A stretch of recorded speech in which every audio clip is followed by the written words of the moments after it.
আমাদের হাফেজ নাঈম একজন নবীজির ওয়ারিস, কথা ঠিক আছে। যার ভিতরে 30 পারা কোরআন আছে, তাকে কেন ফাঁসির রায় দেওয়া হইল? আমরা জানতে চাই। হাফেজ নাঈম তো একাদোষী ছিল না সেই মামলায়। আপনারা এখন পর্যন্ত তার বিরুদ্ধে কোনো স্পষ্ট প্রমাণাদি পান নাই, কথা ঠিক আছে। হাফেজ নাঈমকে যে আপনারা ফাঁসির রায় দিলেন, তার বিরুদ্ধে কোনো প্রমাণাদি পান নাই, তারপরেও কেন দিতেছেন? বিএনপির বর্তমান রানিং এমপি জি.কে গাউসকে আপনারা ছেড়ে দিলেন, বাবরকে ছেড়ে দিলেন, আরিফুল হক চৌধুরীকে ছেড়ে দিলেন, কিন্তু হাফেজ নাঈমকে আপনারা ফাঁসি দিতে হইল। আসসালামু আলাইকুম ওয়া রাহমাতুল্লাহ। সম্মানিত ভিউয়ার্স, ভিডিওটা যারা দেখতেছেন একটু ধৈর্য ধরে দেখেন, কিছু কথা না বললেই নয়। একটা নিউজ আমাদের সবারই হৃদয়ে রক্তকরণ করছি। গত 4-5 দিন আগে নিউজ হয়েছে, দেখলাম আমাদের একজন হাফেজ নাঈমকে ফাঁসির রায় দেওয়া হইল। আমরা কারণ জানতে চাই। হাফেজ নাঈম কি একাই সেই মামলার আসামি ছিলেন? 1 থেকে 7 জন আসামি একাধারে মুক্তি পাইলেন।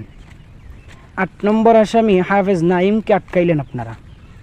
পরের 2 জন আবার মৃত্যুর কারণে তারাও মুক্তি পাইল। কিন্তু হাফেজ নাঈম এখানে কি অপরাধ করলো? আমরা জাতির কাছে জবাব চাই। আলেম হাফেজ হিসাবে নবীজির সুন্নাহ টুপি পাঞ্জাবি দাড়ি দেখলেই কি আপনাদের তাদের উপরে নির্যাতন চালাইতে মন চায়? যে নির্যাতন চালাইছিল ফ্যাসিস্ট হাসিনা, তাদের পরিণামটা কী হয়েছিল আপনারা একটু দেখেন।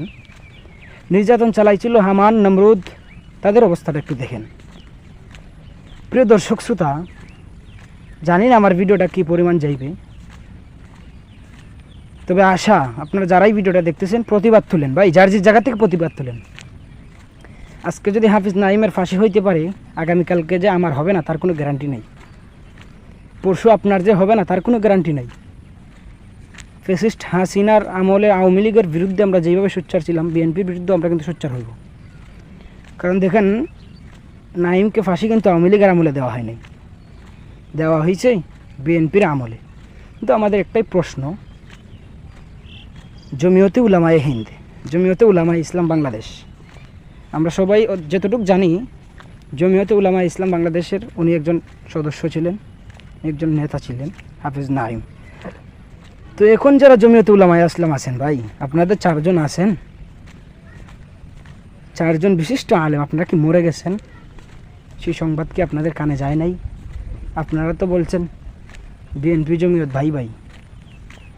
তো বিএনপি জমিয়ত যদি ভাই ভাই হয়ে থাকে, তাহলে বিএনপি তো তাদের কোনো সদস্যকে ফাঁসি দেয় না। তো আপনি জমিয়তের একজন সদস্য হাফেজ সৈয়দ নাঈমকে কেন ফাঁসির রায় দেওয়া হইল? আপনারা কি হাতের মধ্যে চুরি পরে আছেন?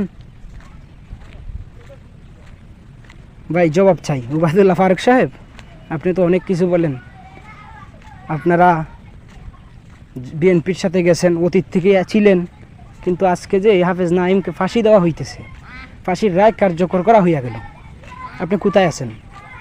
আপনি বলেন না তারেক রহমানকে যে সাহেব আমরা তো আপনার সাথে যোগ দিছি, আপনারা এই আমাদের নাঈমকে একটু ছেড়ে দেন।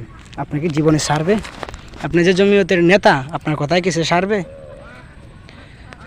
তো জনসাধারণ আলিম সমাজের কাছে আমাদের প্রশ্ন,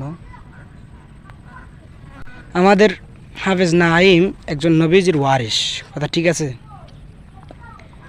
যার ভিতরে 30 পারা কোরআন আছে, তাকে কেন ফাঁসির রায় দেওয়া হইল? আমরা আজও জানতে চাই। হাফেজ নাঈম তো একাদোষী ছিল না সেই মামলায়। আপনারা এখন পর্যন্ত তার বিরুদ্ধে কোনো স্পষ্ট প্রমাণাদি পান নাই, কথা ঠিক আছে। হাফেজ নাঈমকে যে আপনারা ফাঁসির রায় দিলেন, তার বিরুদ্ধে কোনো প্রমাণাদি পান নাই, তারপরেও কেন দিতেছেন? বিএনপির বর্তমান রানিং এমপি জি.কে গাউসকে আপনারা ছেড়ে দিলেন, বাবরকে ছেড়ে দিলেন, আরিফুল হক চৌধুরীকে ছেড়ে দিলেন, কিন্তু হাফেজ নাঈমকে আপনারা ফাঁসি দিতে হইল। এই জাতি আপনাদের চোখ কি এখনও খুলে নাই? দেখেন নাই? তার গায়ে ছিল পাঞ্জাবি, তার মাথায় ছিল টুপি, মুখে ছিল দাড়ি, তার কারণেই তারা সেই নাঈমকে ফাঁসির রায় দিছে। আর বসে থাকার সময় নয়, আপনারা সোচ্চার হন, ভিডিওটা সর্বোচ্চ শেয়ার দেন, যাতে বাংলাদেশের সমস্ত ঊর্ধ্বতন কর্মকর্তাদের মোবাইলে পৌঁছে যায়। ভিডিওটা সবাই শেয়ার দেন, যারা দেখছেন লাইক কমেন্ট করে পাশে থাকেন, চ্যানেলটি সাবস্ক্রাইব করেন। আসসালামু আলাইকুম রহমতুল্লাহ।